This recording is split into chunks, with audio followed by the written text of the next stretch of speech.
Good evening, Wesley Church. This is Pastor Justin. It is Tuesday, June the 15th, and I am bringing you this week's Midweek Check-In. Now, I am here tonight. It's actually Sunday night, the 13th, and I'm actually sitting in my living room, just feeling incredibly blessed. First of all, I want to say tonight, thank you to everyone who came to worship today, everyone who sent a card or an email or a text or whatever just before worship this week, just with words of appreciation. You have all been so just wonderfully kind. Kimberly and I were just blown away today by your kindness and your love. So thank you so much. It just means the world to us to be sent off with such an amazing group of people and just with so many words of appreciation and kind words of love. So thank you all so very much for that. We tonight are going to do a devotional that comes to us from the book of Colossians. And I'll get to that in a minute, but I have just a couple of announcements that I want to share with you before we do that. So the first is this Saturday, June 19th, is our distribution for the month of June. It's going to be over at Wesley West, of course, and it's in the morning on Saturday.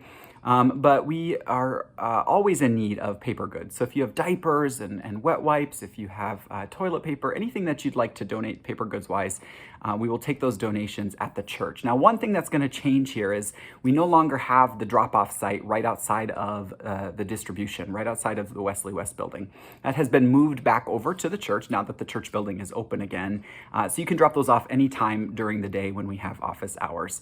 We would love to receive those goods so we can do the most good in our community. So feel free to bring those by.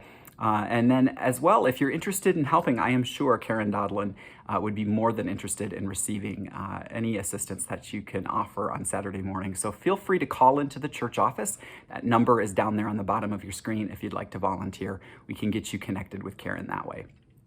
I also want to mention that in a couple of weeks, we will have the rummage sale, which we're bringing to you the rummage sale reimagined this year, which is a really great way to bring the rummage sale back sort of in this kind of almost post-pandemic world, but we're not quite there yet. So we want to have you participate in the rummage sale if you're able to. And one of the ways that we still need help is to have folks host a rummage sale of sorts at their house. We still need people to do this. We would have people drop their goods off at your house. If you're interested in helping with the rummage sale this year, you're welcome to contact Brenna Martin at bmartin@wesley-umc.com, and she will get you all the information that you need to help with hosting the rummage sale this year. So thank you so much for thinking ahead about that. And getting in touch with her kind of as soon as possible here so we can get those plans going. If you've not been to our webpage, at the bottom of your screen, you see the website for this year's rummage sale webpage. And you can go there and take a look. There's already a great map that's being made up. It's being created so you can find the simplest driving route from house to house. It's really great. We're so thankful to John Perry, our communications director, for making that for us. So take a look at that website when you have some time. So here's tonight's devotion. It comes to us from Colossians chapter 3, verses 12 through 17. I'm going to read from the New Revised Standard Version. It says, "As God's chosen ones, holy and beloved, clothe yourself with compassion, kindness, humility, meekness, and patience.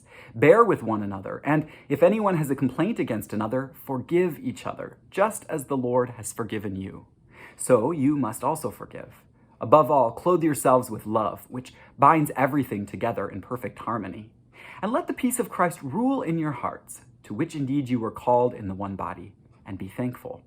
Let the word of Christ dwell in you richly. Teach and admonish one another in all wisdom, and with gratitude in your hearts, sing psalms, hymns, and spiritual songs to God. And whatever you do, in word or deed, do everything in the name of the Lord Jesus, giving thanks to God the Father through him." Congregation, I tonight am giving thanks to God, my Father, for you, for the many blessings that we have received in the last 4 years being here with all of you. It has been just an absolute joy to be your associate pastor. And this was an opportunity for me to give you sort of one more thank you, one more goodbye, I guess you could say. And so thank you all so much for being such a great congregation these last few years. I'm giving thanks to God for you these days. It's just been a joy and an honor to be one of your pastors. But I wanted to give us this kind of subtle reminder from Colossians tonight that this verse is verse 14. It says, "Above all, clothe yourselves with love, which binds everything together in perfect harmony." Congregation, we are, I believe, a church that strives to do everything that we do with Christian love. We're a church that wants to love our neighbor as we love ourselves, to love God, to love neighbor, and to love our church. And we talked about that in church today. But this is another good way to remember, to let love be our law, to let love be our guide, to be sort of the source of inspiration that we have for everything that we do. Whatever you do, do it in love. Do it in love. Love one another, and it will all work out well. So that's kind of my devotion. It's pretty basic tonight, but I think it sums things up pretty well. Thank you for the love that you've shown Kimberly and me these last few years, and go and love one another and love your neighbor as yourself. Tonight, I want to talk about a song that I think that particular verse 14, talking about binding everything together in love. I really feel that this hymn speaks to that pretty well. We actually sang it in both services today, and at least one variation of it. And it's "Blessed be the tie that binds."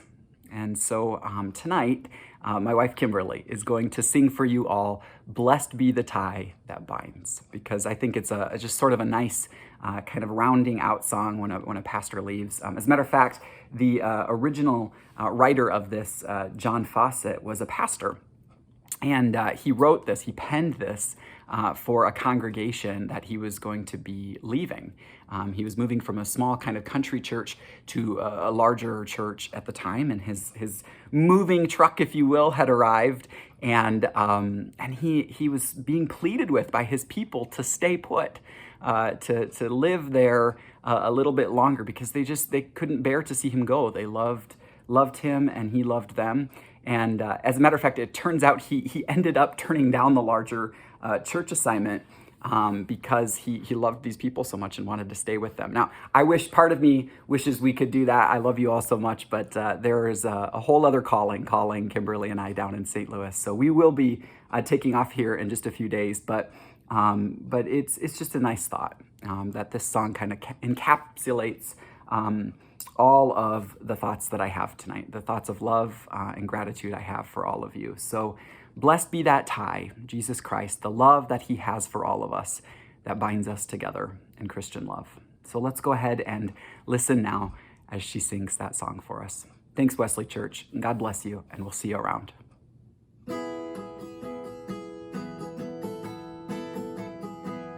Blessed be the tie that binds our hearts in Christian love, the fellowship of kindred minds is like to that above.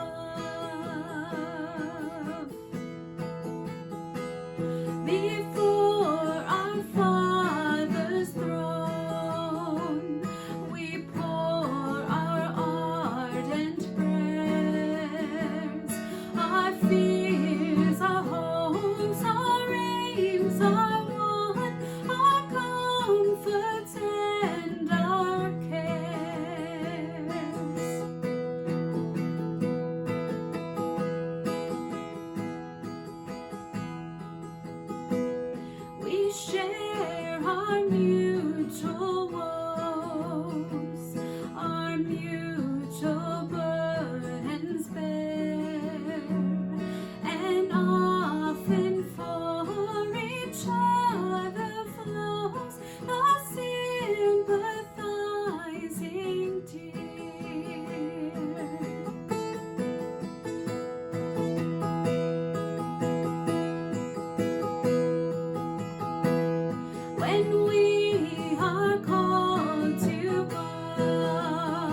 Bye, church.